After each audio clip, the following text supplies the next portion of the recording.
kekurangan siapa. Itu sebenarnya secara tidak langsung membuat percaya diri kita. Saya punya kelebihan. Kenapa saya tanya tadi? Yang punya kelebihan lebih banyak dari kekurangan. Ada yang kekurangan lebih banyak. Kita selalu sibuk memikirkan kekurangan kita daripada kelebihan kita. Ya, sebagai seorang fasilitator, pelatih itu harus jadi catatan. Kalau kawan-kawan terlalu lama mikir kelebihannya, lebih banyak kecenderungan kekurangan yang ditulis, itu sebenarnya sudah agak membantu menurunkan nilai tawar kita sebenarnya. Kenapa kita harus menurunkan kelebihan yang kita punya? Saya lebih tulis kelebihan saya A, B, C, tidak apa-apa, tulis sembarang pun. Saya lebih ramah, lebih logis, lebih royal dan sebagainya. Tulis sebanyak-banyak mungkin. Kekurangan saya satu. Ya yang ditulisannya bohong gitu misalnya. Tidak masalah, tapi kita explore terlebih dahulu kelebihan yang kita punya.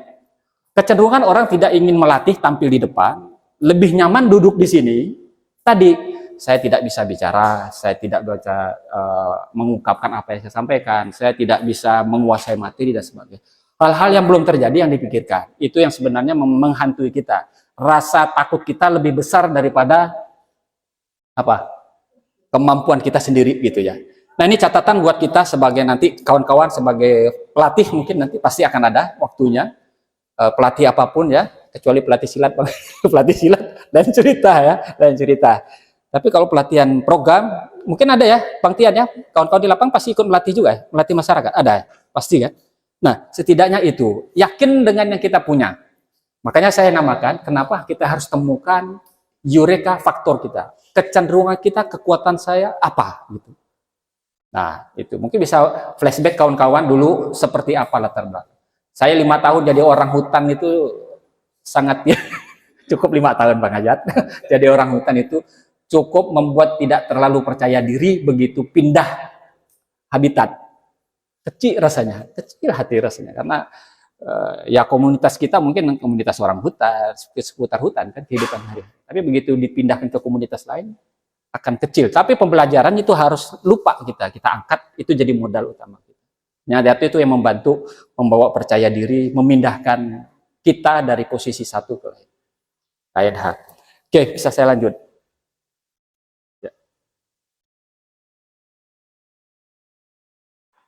Ya. Kenapa ada barang begitu ya? Bisa dihilangkan nggak?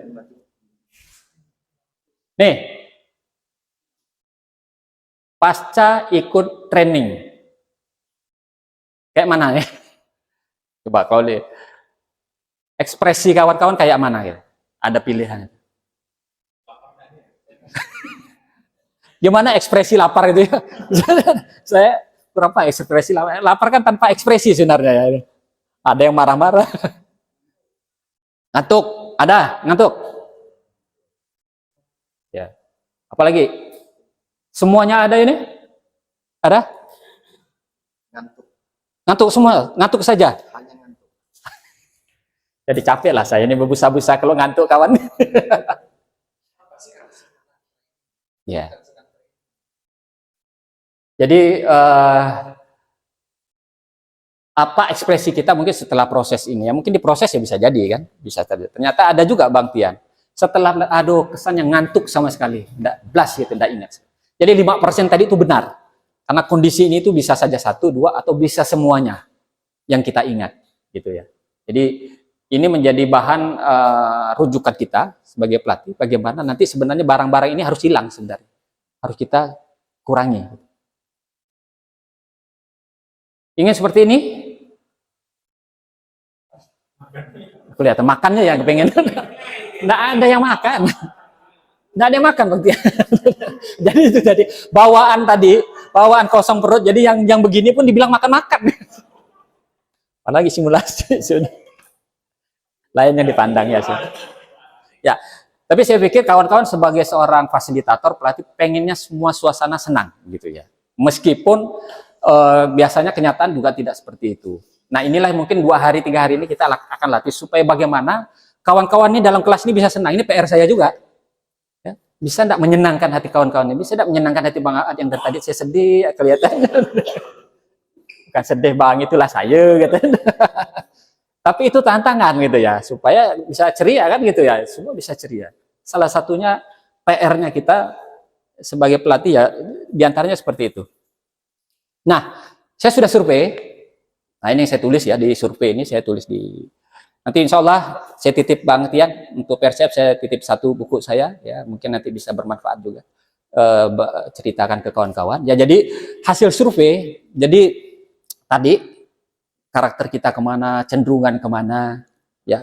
Ternyata yang diingat oleh kawan-kawan setelah pelatihannya tuh seperti itu. Media. Jadi ada 13,7% yang diingat tuh media. Saya ingat videonya, saya ingat tayangannya, segala macam media yang digunakan. Saya ingat tekniknya atau seni. Jadi dominan itu teknik. Bukan fakultas teknik ya. Seni, teknik memfasilitasinya. Jadi dominan yang diingat adalah tekniknya. Jadi yang ketiga itu ada metode, ada ice breakingnya, ada materi, ada penampilannya. Jadi tadi kalau pelatihnya perempuan, saya ingat betul kata dia. Ya enggak apa-apa, itu modal kan. Asal si perempuan itu sadar kalau dia itu sebenarnya punya kelebihan. Dia harus bisa manfaatkan. Percuma juga kalau dia bilang perempuan banyak yang senang, tapi dia tidak menempatkan posisi dia sebagai orang yang menyenangkan dalam proses. Hanya senang-senang saja, tapi materi tidak diingat. Oh, saya yang ingat dia pakai baju merah aja. Tidak ada manfaatnya kan, pelatihan 3 hari yang diingat cuma baju merah gitu. Tapi dari sisi mungkin perempuan kelebihan, dia punya literasi bagus, dia punya hal gestur dan bagus menyampaikan, lebih baik. Nah, ternyata teknik atau seni yang paling diingat. Nah, ini PR buat kita, PR buat saya. Jadi setiap training harus itu yang kita kedepankan terlebih dahulu, bukan ice breakingnya. Oh, setiap dari awal ice breaking terus, lelah kita. Yang diingat ice breaking karena rujukan ada kawan-kawan pasti ingat ice breaking, lupa dengan materi yang harus disampaikan. Karena apa? Karena di dalam teknik sendiri ada ice breakingnya, ada materinya, ada medianya, ada penampilan dan sebagainya. Diatur di seni. Ya. Nah, inilah yang akan kita bahas tentang teknik dan seni. Ya, tentang teknik dan seni, bagaimana proses pelatihan kita itu menjadi menyenangkan, tidak ngantuk, tidak bosan, mudah diingat. Apalagi? Akrab, kenal karakter dan sebagainya. Nah, ini PR sebenarnya. Tidak usah takut, karena kita punya kelebihan tadi ya. Kelebihannya. Kelebihan, ada yang punya kelebihan senang berbicara enggak? Ada. Ada yang saya belum lihat tadi. Ada yang senang berbicara, kelebihannya. Ada enggak yang nulis? Kelebihannya apa tadi? Ada yang nulis senang berbicara tidak? Oh, enggak. Tidak. Ya, balik lagi sebenarnya menjadi pelatih itu tidak mesti orang yang senang berbicara. Tidak mesti orang yang memang sudah pandai tampil dan sebagainya. Saya balik lagi tadi merujuk diri saya. Saya itu orangnya pemalu dulu. Jadi orang hutan itu pemalu, begitu pindah komunitas, akhirnya memalukan. Gitu ya. Tidak apa-apa, belajar. Karena kita punya apa yang kita, kelebihan yang kita punya. Gitu ya. Ya, ini yang kita namakan Eureka Factor. Ya, apakah kita harus punya semuanya? Tidak. Pasti di antara kawan-kawan ada yang saat ini yang kuat di teknik fasilitasi. Sudah pernah dapat pelatihan fasilitasi sebelumnya? Tadi sih saya tanya Bang Tian, kalau di sini belum ya Bang Tian ya. Tapi kalau di yang lain-lain mungkin sudah pernah. Sudah pernah ya. Merasa lebih kuat daripada yang lainnya? Kira-kira? Maksudnya dari 6 ini, saya kuatnya di mana? Semua kuat? Mantap. Senang saya. Besok boleh gantian. Semua dan dominan. Kalau gitu boleh langsung praktek besok ya. Ya. Jadi coba lihat dari 6 ini kira-kira yang menurut kawan-kawan saya yang cukup pede tadi udah 6 ya, enggak apa-apa mewakili, udah 6. Nanti kita bisa sharing ya. Yang lebih dominan yang mana? Dari 5 ini. Ada. Sama tadi tanya dominan yang lebih kuat. Bang Hayat. Materi Bang Hayat, oke. Teknik, oke. Ini tanya semua kalau gitu. Apa dari 6 ini? Metodenya. Metode, oke Bang. Teknik seni. Metode. Teknik. Metode, ujung. Teknik materi. Masih belum ada ngalahkan 6 tadi ya. Hah? Materi. Bang? Ih. Inilah ya tantangan. Ada PR kayaknya. Kawan. Dari 5 itu? Dari 6. Nah.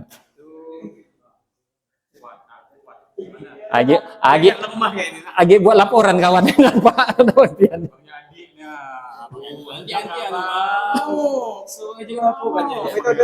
Metode, oke. Abang 6 tadi ya? 1 dan 2. Sip. Jangan ditanya depan. Udah penasaran kawan? Abang? Teknik materi. 1 dan 4. Yang 5 tadi ya? Bang Iwan?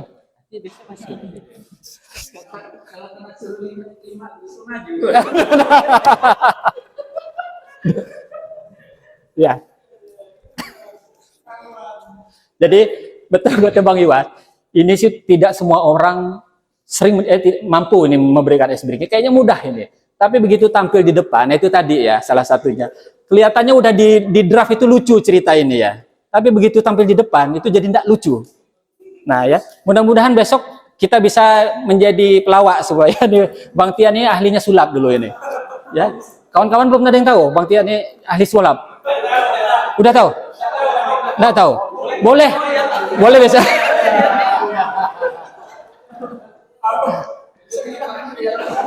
Tolong diingatkan besok pas materi ice breaking Pak Tian kita coba tampil. Jadi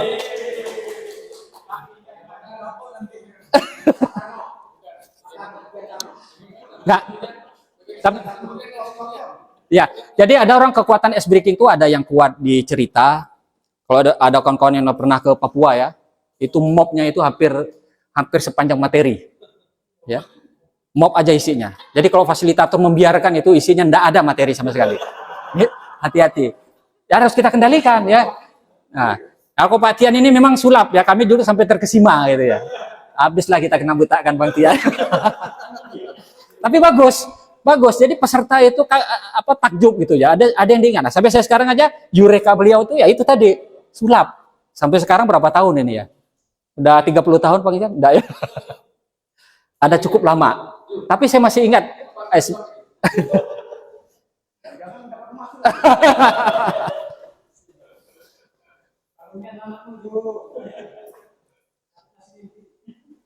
Oke. Nah, apa itu eureka faktor ya? Ya. Apa itu eureka? Kalau kenal yang eureka itu sebenarnya istilah dari mana itu? Pasti kenal lah ya. Yunani. Dari apa ceritanya? Mungkin ada cerita sedikit yang diingat-ingat. Siapa yang mengungkapkan pertama kali? Hah? Newton. Nggak tahu.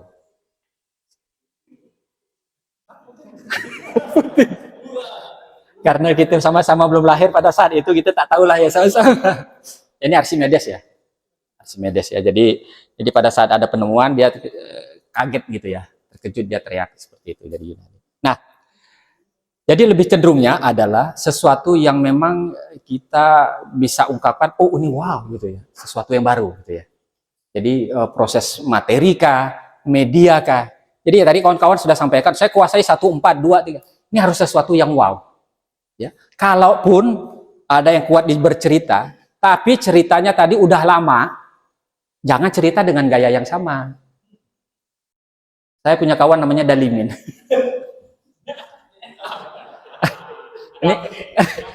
ini kawan seranjang dengan beliau. Jadi Pak Dalimin ini cerita apapun, walaupun recycle gitu ya, cerita lama. Kalau dia yang cerita pasti lucu. Oh, cerita lama dan sebagainya. Karena kemasannya, dia mengemas cerita itu lebih baik gitu ya. Nah itu yang menurut kami, kalau sesuatu yang ingin sajikan, ingin menjadi wow, kasih kemasan yang baru. Karena menurut kita bagus, tapi begitu ditampilkan itu nggak akan sesuai. Jadi apapun bentuknya, media kah, metode apa dan sebagainya, harus yang orang pasti akan kaget, oh wow gitu ya, ini baru nih. Kemudian itu apa itu, kagum gitu ya. Nah ini orang kan enggak ekspresi orang beda-beda ya, di ekspresinya datar-datar saja, ada yang bergumam saja, ada yang ekspresif ya, ungkapkan, oh bagus sekali kan ada begitu ya. Ada orang biasa saja, tapi dia mengagumi. Ada yang menemukan sesuatu, oh ini yang saya cari-cari gitu ya. Ini yang belum pernah saya tahu gitu ya. Nah, artinya kalau kawan-kawan sudah menemukan faktor itu, ini sudah ada nih gejala-gejala Eureka faktor. Jadi kawan-kawan nanti kalau pada saat menggunakan media, video, jangan yang itu-itu saja. Ngambil di YouTube, diputar. Orang semua akses YouTube, bukan lagi apalagi TikTok ya. Nah, TikTok ini merajalela ya, semua ada di TikTok itu. Nggak ada yang nggak ada. Tapi kalau kita buat yang sama, saya pikir kita akan tidak ada sesuatu yang khusus yang kita tampilkan. Gitu. Jadi nanti kawan-kawan belajar metode, kita buat metodenya, media kita buat prakteknya. Jadi kalau kamu mudah-mudahan siap dengan laptopnya, besok kita praktik membuat video singkat seperti tadi. Itu sebenarnya singkat saja, yang sederhana, paling sederhana. Nah, mudah-mudahan nanti aplikasinya saya informasikan, ada beberapa yang akan kita praktik. Tinggal pilih nanti mau buat apa. Sampai jadi videonya singkat. Karena masih gratisan, mungkin pendek ya. Nanti mungkin kalau lembaga mau kasih akun bebas untuk tertentu, memang misalnya ada yang kuat gitu ya, Pak Iwan, kuat di media buat sendiri, kenapa tidak harus cari? Karena kalau cari vendor itu kan mahal ya. Vendor itu mau ratusan juta juga hanya membuat video grafis gitu ya. Kalau sayang kan, lebih baik kasih kita saja kan. 10 juta pun alhamdulillah kita bisa buat yang paling sederhana.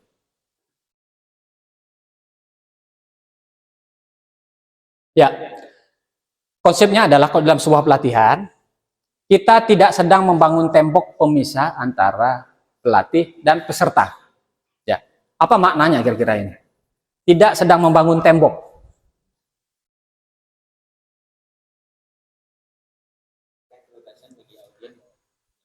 Memberikan kebebasan, ini senang nih, memberikan kebebasan, bebas. Jadi tidak sedang membangun tembok pemisah, bebas. Apalagi? Enggak nyimak. Ngajak saya ngomong ya, Pak. Ngajak saya ngomong. Membaur. Tidak. Ini tantangan sebenarnya, nanti ada tekniknya mengatasi dua orang ini. Ini lah kalau pelatihan ada PR ini agak susah ya. Jadi sambil mengerjakan laporan, sambil mengerjakan tugas gitu ya. Ya, membaur, kemudian bisa bebas. Nah, di awal, nah ini memang tadi saya tidak lakukan karena saya sudah memetakan di awal. Tadi sudah tanya Bang Tian, ini siapa-siapa saja. Oh, ada senior saya, ada junior saya di kehutanan ya, di kehutanan. Tapi sebenarnya dalam forum tidak ada itu. Di awal biasa saya pakai begini. Jadi balik pengalamannya, kalau masyarakat mungkin tidak masalah. Tapi kalau kamu ketemu dengan melatih ASN, yang mana di dalamnya itu tidak seragam. Ada kepala dinas, ada pelaksana, ada stafnya, ada direktur. Nah, itu yang saya alami dulu, bagaimana supaya orang ini bisa setara. Jadi di awal memang kita tuliskan, kita sama-sama warga belajar, mohon apa yang kita miliki di sebelum ini, kita tanggalkan, siap? Ada kalimat itu. Kayak kalimat komitmen bersama. Siap, kita tinggalkan dulu yang direktur, yang kepala dinas, siapkan keluarga belajar. Kita kondisikan. Karena apa? Karena itu tadi. Kalau kita tidak tegaskan di awal, agak repot. Misalnya kepala dinas nih Bang Ad nih. Nah, ini yang dibawa nih sekretaris yang di mana-mana Pak Dinas tetap tidak lepas. Ini contoh duduk sampingan misalnya gini ya. Tidak kemana-mana. Tidak akan ngomong dari awal sampai selesai. Karena beliau yang pasti akan ngomong. Nah, itu juga menjadi titik kritis kita kalau melatih membawa orang-orang yang tidak setara. Gitu. Jadi lepaskan di awal, ya kita sama-sama warga belajar, tidak ada misalnya saya pelatih, ini peserta, harus dilepaskan. Itu tadi betul digarisbawahi. Membaur dan juga bebas, berikan kebebasan. Karena satu kali pun salah, ini sayang tidak ada perempuannya ya. Saya tanya memang tidak ada perempuannya ke Persif, kata ya ada di kantor katanya. Ya, seharusnya ada ya. Mungkin ke depan nanti akan ada lah, Pak Iwan pertimbangkan. Fasilitator yang perempuan ya. Karena memang ada prinsip-prinsip yang memang harus ada kesetaraan ya, berikan kesempatan. Kecuali memang ada bagian-bagiannya. Nah, kalau kita berhadapan dengan orang yang tidak setara dan salah ucap saja, itu pasti orang itu akan tetap bukan dendam ya, tapi memang agak mangkel dan itu sudah membuat tembok. Makanya nanti di seni teknik itu cara ngomong, cara bicara, cara menjawab pun ada seninya. Supaya tadi tembok ini tidak terbangun, tidak ditumpuk dan sebagainya. Apalagi ada penyandang disabilitas. Ada kita pelajari nanti. bagaimana memfasilitasi kalau kawan-kawan ada penyandang disabilitas. Itu gimana penyandang disabilitas? Harus dibantu kah? Harus dibuatkan kelas khusus kah? Atau gimana? Nah ini kadang mungkin belum ada ya, belum ada pelatihan. Kalau pelatihan penyandang disabilitas semuanya mungkin ada. Tapi kalau di antara kita ada penyandang disabilitas 1 atau 2, bagaimana cara memperlakukannya? Saya pikir di kampung juga ada. Nah, ada ketawa-tawa pasti ada di lapangan gitu ya. Nah, kalau kawan-kawan mungkin yang biasa dekat dengan masyarakat, musdes saja, penyandang disabilitas itu nyaris tidak diundang. Nyaris tidak diundang. Coba lihat, tidak ada. Tapi sekarang sudah digalakkan ya. Dibuatkan surat khusus. Dulu itu perempuan saja ya Bang Hayat ya. Perempuan saja dikasih surat khusus karena mendatangkan perempuan itu susah kalau dalam pertemuan. Harus ada undangan khusus ya. Kemudian membangun suasana kelas menjadi senang, nyaman dan tidak membosankan. Jadi menjawab tadi apa yang kita alami di awal, bagaimana suasana kelas tidak ngantuk. Nah, ini ada yang ngantuk. Saya juga lihat tadi udah identifikasinya, ada 1-2 orang mulai ngantuk, mulai sibuk ngetik, mulai main HP. Ini tantangan ya, tantangan. Ada cara mengendalikan nanti. Memang tapi agak beda ya kalau dalam suasana pelatihan dengan pertemuan masyarakat harus ada yang kita batasi juga. Nah, di kampung kan agak susah dikendalikan tuh. Ada yang bawa anak, ya kan? Bawa anak sampai 2-3 nangis segala macam pertemuan, gimana mau kita kendalikan? Ada yang nyusukan anak di ruangan itu pula kan. Gimana kita kendalikan diri kita? Bukan kendalikan peserta ya, kita yang harus dikendalikan. Wajar, biasa itu kan, ada yang sudah ngalami. Kalau di Kapuas Hulu itu udah biasa itu dulu. Ada pernah ngalami Kapuas Hulu, cerita sedikit. Cerita sedikit. Nah, ini sekaligus untuk bekal sedikit. Saya di Kapuas Hulu itu tahun 2002 sampai 2007. Ada yang masih semester 1 kali ya, semester 2. Belum kuliah. Jadi di sepanjang sungai Era itu ya, dari Kapuas, Sungai Mandai segala macam gitu ya, Sungai Era kan tuh mandi di sungai semua itu. Polos semua kan? Pernah lihat mandi polos? Udah ada kebagian. Tapi alhamdulillah bagian saya. Jadi kebetulan pas lewat itu ada orang tata guna lahan lah gitu ya, nanya-nanya. Bapak-bapak pula yang nyelam timbul dia. Berenang. Pak, tanah di sana tanah siapa? Oh, di sana tanah saya. Ditutup ya.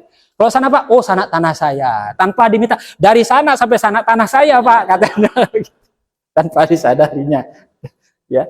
Jadi ada sesuatu yang memang bisa kita buat bagaimana kalau kelas itu tidak menjadi bosan. Jadi menyenangkan peserta tidak saja cukup, terlalu menyenangkan lupa dengan materi. Jadi fokus kita harus 2 di situ. Ya. Jadi konsep ini yang harus kita pegang, 2 ini. Pertama tadi tidak membangun tembok dan membuat suasana menjadi nyaman, apalagi senang dan tidak membosankan. Nah, caranya bagaimana? 2 sebenarnya, update dan upgrade. Jadi bagus sebenarnya kalau kawan-kawan yang baru gabung, baru benar tidak setahun mungkin ya di PRCF. Paling baru berapa lama? Ada yang sebulan. Ada yang sebulan. Nah, ini paling bagus sebenarnya. Tapi yang lama juga ini pesannya nyampai. Ada yang mau update dan ada yang mau upgrade. Jadi kawan-kawan tentunya pesan ini sebenarnya sudah banyak ya. Bahwa kita setiap masuk ke komunitas apapun, pekerjaan apapun pasti harus beradaptasi dan harus memperbanyak literasi. Ya. Apa maknanya update?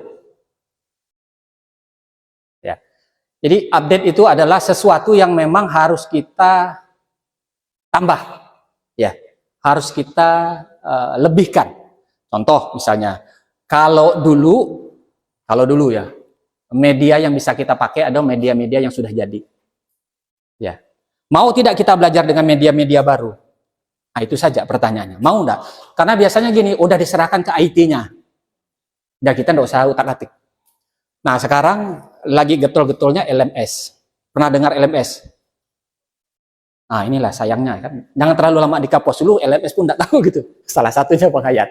Jadi, literasi itu harus kita tambah gitu. LMS, Learning Management System gitu ya.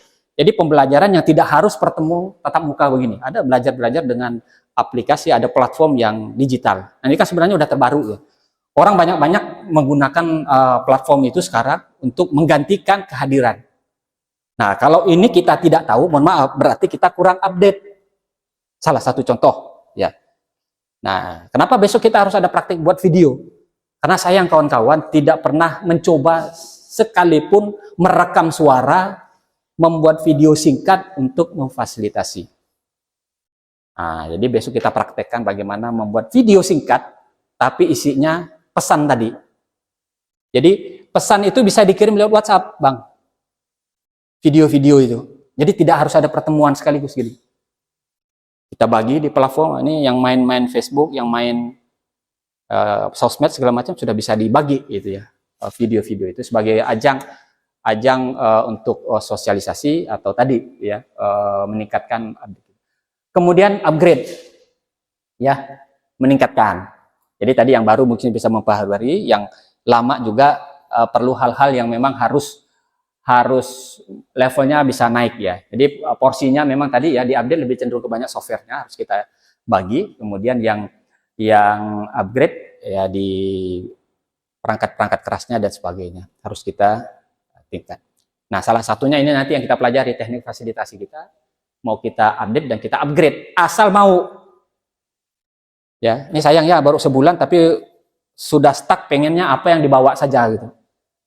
Agak repot memang kalau begitu ya. Jadi tidak ada sesuatu. Nah, harapannya 3 hari ini adalah yang bisa dibawa pulang ya. Pak Tian ya, selain tadi mungkin uang saku dan sebagainya. Ada uang saku enggak? Enggak ada. Mancing ya kawan. Udah letih kata Pak Tian, datangkan dipancing uang saku pula.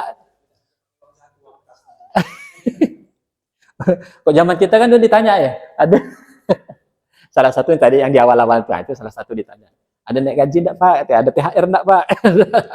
Dapat THR enggak Pak Tian? Alhamdulillah, pastilah ya. Nah, terima gaji kita.